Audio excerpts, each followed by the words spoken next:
Hey everybody, it's Ryan from Level Up Tactical here today, and it's Friday, and I'm just doing a quick video again like I try to do every Friday for everybody.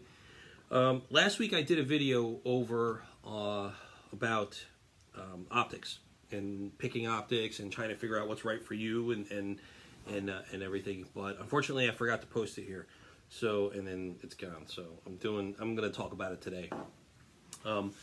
What I was talking about last week was when it comes to picking out optics for yourself for a rifle, whether or a sidearm or whatever it may be. I know it's been increasingly popular to have little red dot or holographic sights on a sidearm now, especially for competition purposes and drills and stuff like that. But for what I'm talking about today is really more for the rifle. Specifically an AR-15 platform or MSR, modern sporting rifle. When it comes to picking out optics, it's everybody likes to make recommendations to other people and say, hey, you should check out this optic, or this is what works, this is the best on the market, right? Which is, in most cases may be the case. You may have an optic that is literally the highest rated optic on the market. However, it may not work well for you.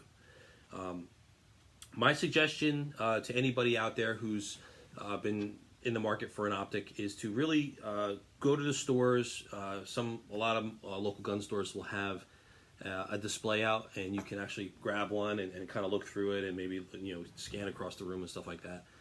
Or if you're at the range and you happen to be out and there are some guys shooting and they have an optic on the top of their rifle, I suggest just walking over and create a conversation. And say, hey, what kind of optic is that? Maybe compliment them on the rifle to break the ice a little bit, and ask them if you can take a look through the tube, and see what you could see. People always like what they like. I mean, I'm a big SIG fan. I like the SIG optics that are out now. The Tangos are phenomenal in my opinion. However, somebody else, I'm sure one of you guys out there may not like SIG optics. They would say they're overpriced, they're not good for what they are. Hey, listen, everybody's different. You know what I mean? What works for me may not work for you. I've been a firm believer in that. And as a person that works in sales, not even just in this industry, but as a person who works in sales, it's always good to be an informed consumer, informed shopper, right?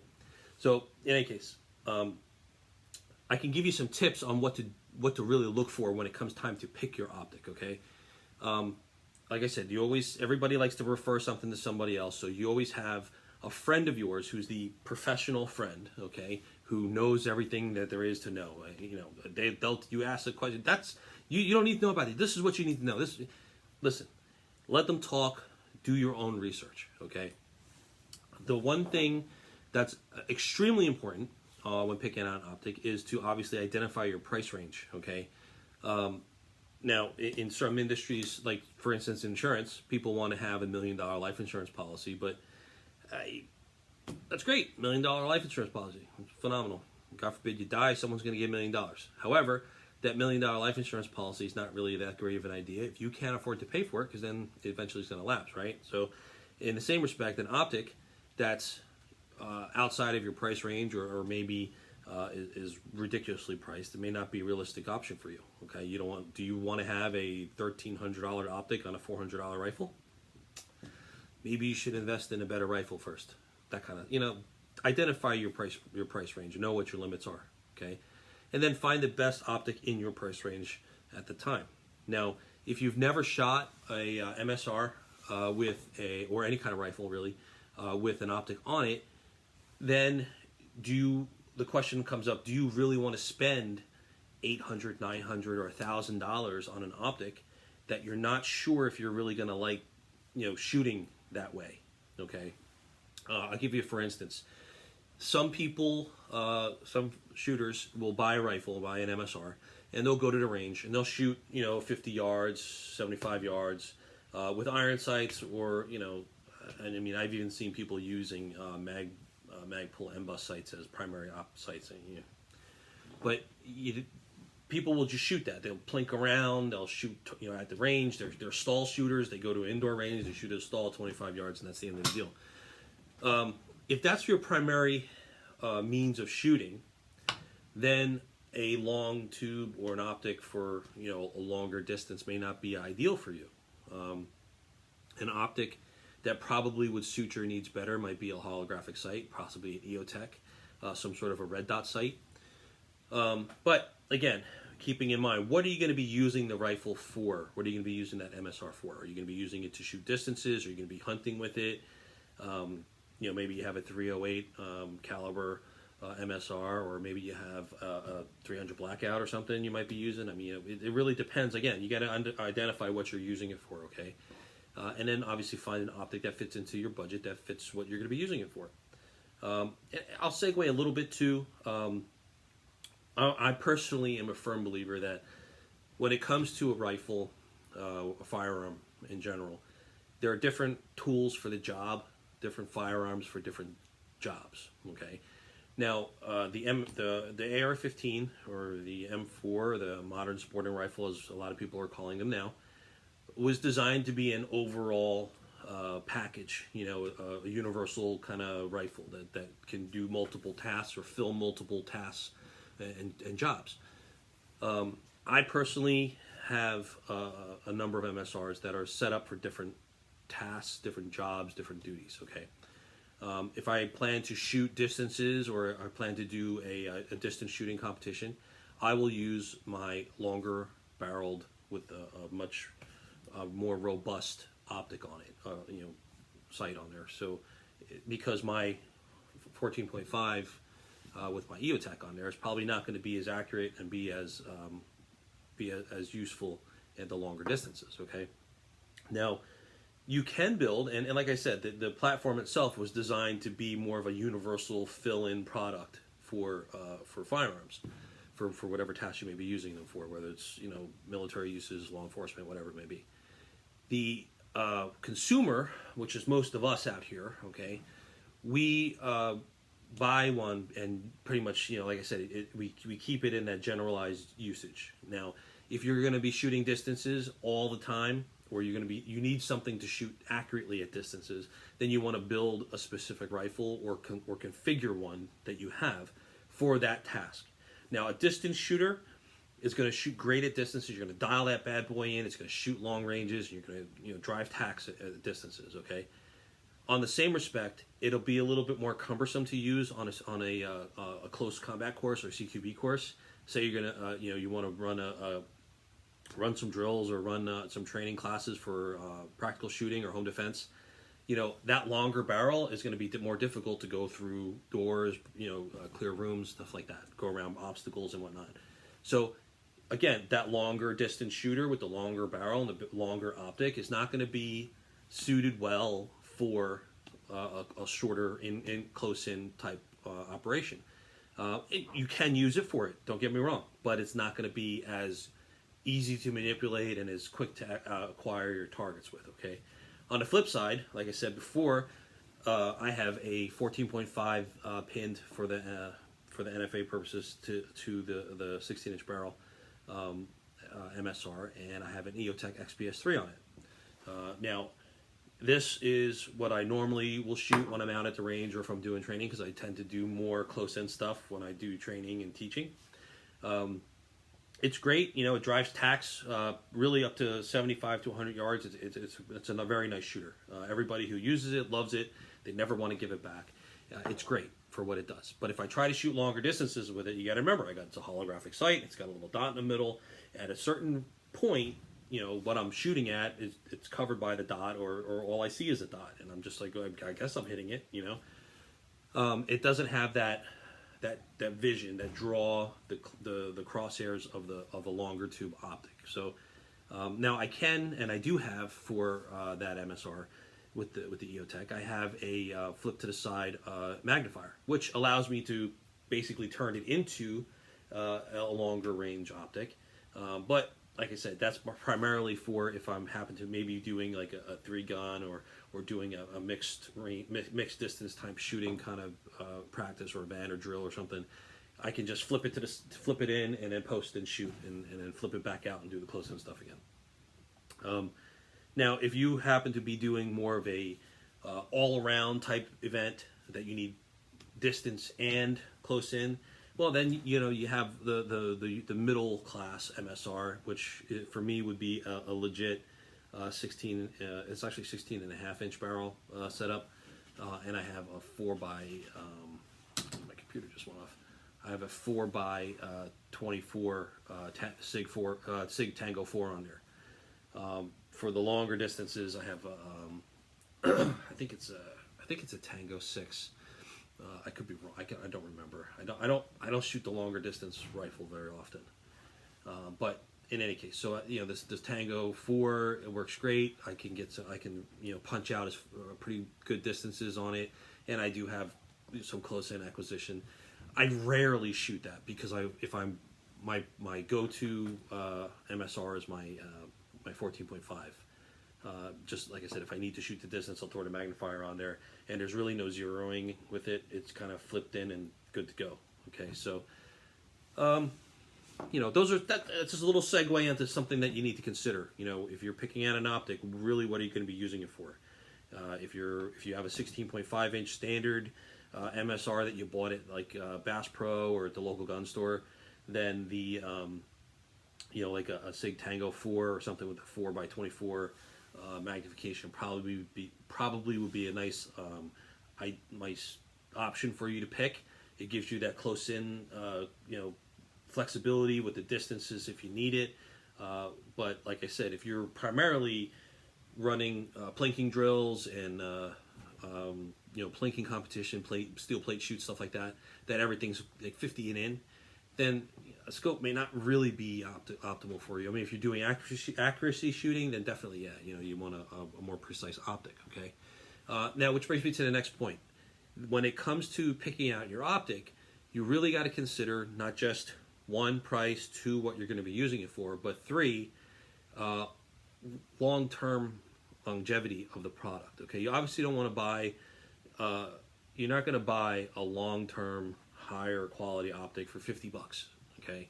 Now, you can go on Amazon and you can buy something that looks just like a Sig Tango, or you can buy a knockoff EOTech, and there's very few. It's kind of difficult to tell you're getting a knockoff, but you'll know.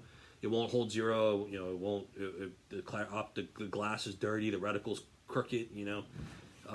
But when it comes to buying an optic, I'm always of the mindset of when it comes to something like that, if I'm going to spend anything more than a couple $100 on it, I'd rather just buy it from a local gun store, someplace that's reputable. Online buying, unless you're buying it directly from the manufacturer's website or distributor's website, you never really know what you're going to get. Not saying that you shouldn't buy online. Please don't get that. Hey, your money. You buy it where you want to buy it. Just be safe where you're picking from. Okay. But build quality is very important. The $100 optic that you buy today is not going to have the build quality of the $800 or $900 optic that you buy later on. Okay. Now, again, not knowing if you're normally shooting steel, iron sights, or you're shooting the basic holographic sight on there, and you decide that you want to maybe switch it up and start shooting distances or use a real scope or a real optic on there. Make sure you like it. I know a number of people that have put a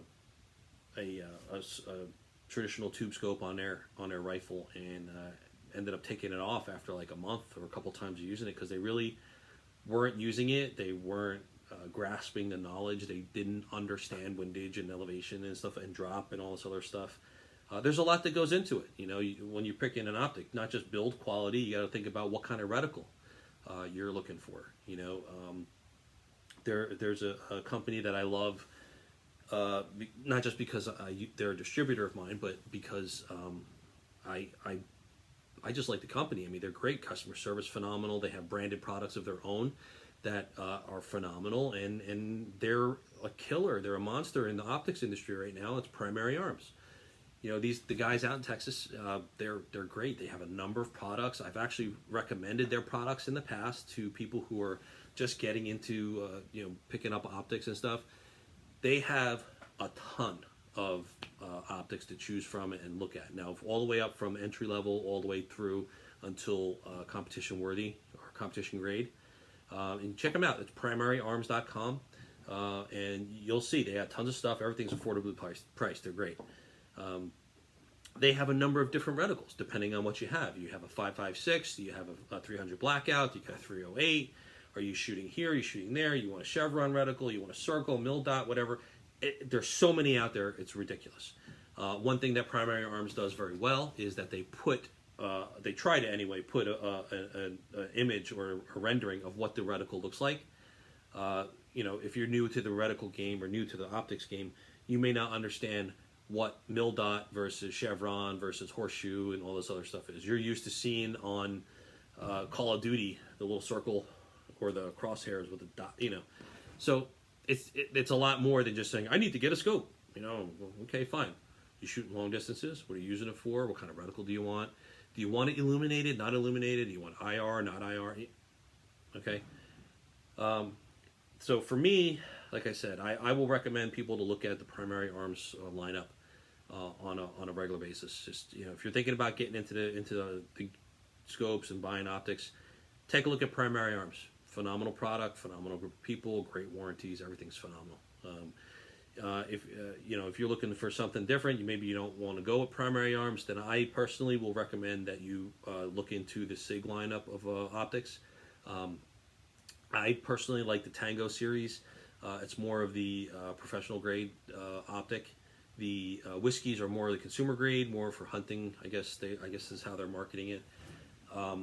So, like I said, I have a SIG Tango 4, which is a 1 by 24 millimeter, and then I also have a Tango 6 on my other rifle, which is a 1 to 6 by 24. Both of them work great. I have no complaints on either of them. The glass is nice and clear for what I need it for. I've gone through a number of different scopes. I did the trial and error method, so I probably spent more over the past 5 to 7 years in buying different optics to land on what I wanted. But I gained knowledge on how different products work, and between the quarter, the MOA, the half, and the click here, the lockable turrets. There's a lot of information that I was able to gain through trial and error, which not everybody can afford. I mean, don't get me wrong, it's expensive. You're spending $300 on an optic, and then 3 months later, you're like, I don't like it. Buy something else, right? So, if I had to do it all over again, I probably would have just bought a Primary Arms optic, and then I would have graduated probably to where I am now with the SIG lineup. Now, the SIG lineup, to me, is very, very nice. It's very robust. They do have a lot of options. I don't have my MSR here or my scope off my rifle, otherwise I would show it to you. And I'm actually building another, so I'm hoping to get my hands on another SIG Tango 4 soon. But the turrets are solid. The adjustments are very tactile. I like the idea of being able to order custom turret covers. The coloring is pretty much straight on to matching up with my my MSR that I have them mounted on. Adjustments are nice and clean and precise. I also do like the fact that it is a SIG product. They do put a lot of time and effort into it. I am not sponsored by SIG. I don't get any money from SIG. This is just my own personal assessment. And the pricing's actually not that bad, considering you can buy a much more expensive optic, a much more expensive optic with less features for more money. So, I don't know. I personally like it. But anyway, I don't know. The other thing too to consider when you're buying an optic is a mount. A lot of optics come with mounts, especially the lower end ones. Those mounts they're usually satisfactory for just putting them on there. If you're going to be shooting some serious stuff and you want some precision equipment, then you may want to investigate a different mounting option for yourself. Now, one thing nobody ever really takes into consideration is when they mount their scope is that when you get them, a lot of times, especially if they have mounts on them, they're already in the mount, right? You're relying on somebody you don't know, who you don't know how they did it. They might have just stuck that bad boy in there and said, it kind of looks straight. Tighten it up and sent it off to you. If you're using regardless what kind of reticle you're using, the tube has to be twisted in a certain manner where it's level. So if you are putting it on your rifle and you're shooting and you're noticing that it looks dead on, but you're shooting down here. Or after you post up, you notice your reticle's kind of shifted like this, like that. Yeah. So you will need to put it on a level surface, make sure your rifle's true and level, and then readjust the mount. Not that it was acceptable, but I shot my first optic ever was a Barska 4x, I think 24. I got it for like $100 off of Amazon, and that bad boy was all twisted and cockeyed, and I shot it like that for like a month before I decided to fix it. And then I had it dialed in pretty nice. It was shooting it pretty well, and everybody was laughing. But I eventually fixed it, and I just had more adjustments, which meant more range time, which is great. But eventually I got that straightened out. Now, some of you are saying, well, what am I going to do with the old? If I go the route that you're telling me, Ryan, if I go and buy one to see if I like it, make sure this is what I want, and then shop for a better optic later on, what do I do with the old one? Well, you know what? You can give it to someone, you can sell it,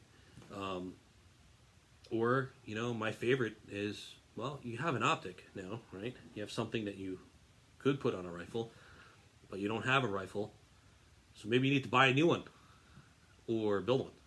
So, anyway. So that's kind of some basic pointers for you guys on picking an optic, choosing one, buying one.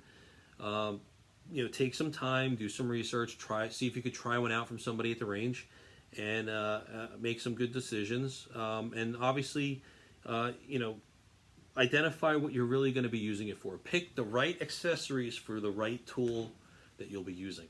Don't buy a long range rifle scope that's like this long and it's got this big bell in the front and a little thing in the back, and then you're going to be using that to clear rooms with.